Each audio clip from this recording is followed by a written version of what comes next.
This is Carl. He's a 19-year-old drama student who had a previous passion for football.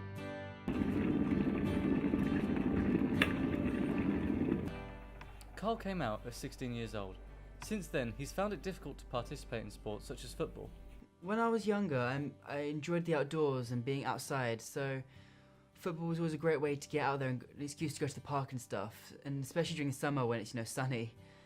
When I was younger, I was part of a sort of youth football group, and I just never really felt sort of included, or sort of no one sort of really tried to include me while during playing or anything, and in sort of the locker room there was always sort of the odd comment or odd sort of weird look or anything. So I never felt sort of one with sort of the team, so that's sort of a great sort of that will put me off, sort of kept going. So eventually I sort of stopped showing up.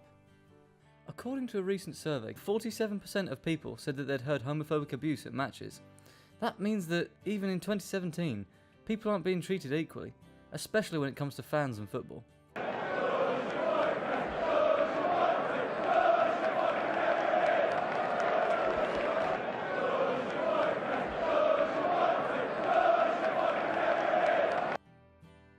The Gay Football Supporters Network was established in 1989 and is an organisation that provides a safe environment for LGBT football players. We're still a long way off solving the issue of homophobia in football.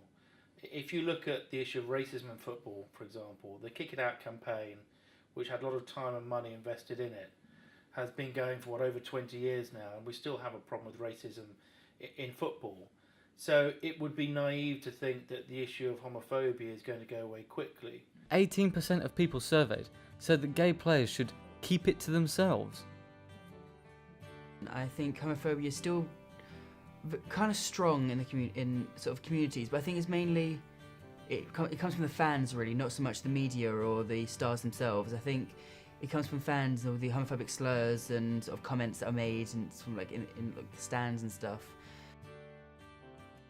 Being seen as the gay capital of Britain, Brighton FC comes across a lot of homophobic abuse.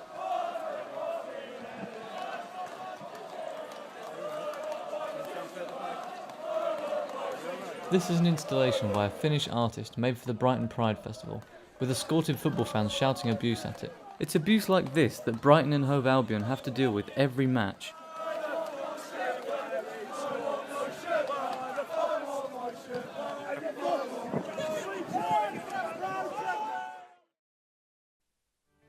However, there is a team trying to tackle homophobia like this, based in London. They're the East End Phoenix. They've been running for around 9 years and have a mix of people who are straight and gay. Today, Carl will be joining the East End Phoenix in a training session.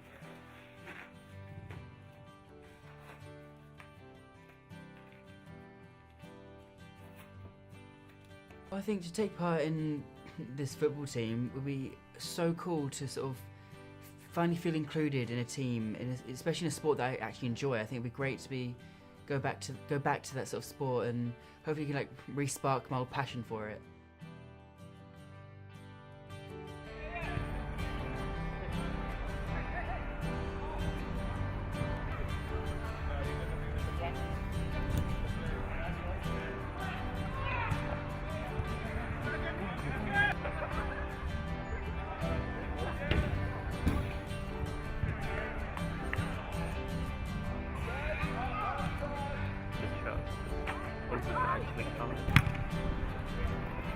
It was so cool to play for the Gay Friendly Field. It was so cool to go back to a sport that I loved. It was so cool to be accepted into this group. It was so friendly, so fun. It was amazing. It was an amazing atmosphere to be back to, Since the training session, Carl has contacted James and has arranged to attend another session soon. This is James. He both manages and plays for the East End Phoenix. So for me, it was just through friends that I knew that played in the league, and I played a couple of times with them, and really enjoyed it, like the social side and everything. That's probably how I got into the LGBT football league. Although James is straight, he enjoys every minute on the pitch with the gay-friendly football team. Yeah, I think I do feel part of the team, even though I'm a straight football player. We've got a bit of a mixture in with the team, and everyone's made to feel as welcome. There's no barriers or anything like that in the team. You wouldn't have banter about the colour of someone's skin. That's the analogy we try and draw for people. And so what we say is there should be no banter in terms of someone's, sexuality. And that helps people understand, because there are no grey lines here. What we're saying is it's just simply unacceptable. The goalkeeper of the team is Jason. He came out about 8 years ago, and being a part of the East End Phoenix has helped his confidence with being openly gay. I decided to play for a gay football team because it's a cool environment, everyone's friendly. You still have banter, but the banter isn't like you get at kind of sort of straight kind of teams and stuff like that. It's also great social environment. I came out before I joined the football team. Once I came out, I felt comfortable approaching the football team and asking if they needed someone to join them to play. Do I think there's pressure on pro football that's coming out?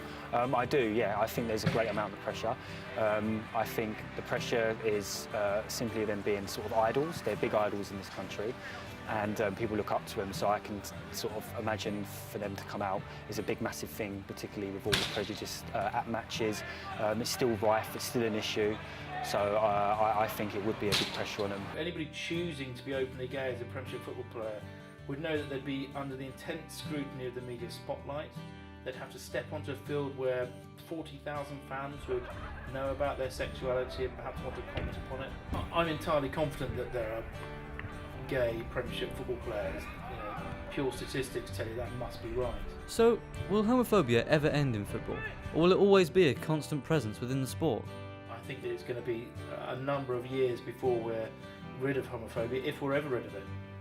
But I still think it's going to be a real problem for the many years to come. I think there's also overwhelming support for them to come out, and I believe if someone does come out, I reckon they'll be supported much more than they would be prejudiced.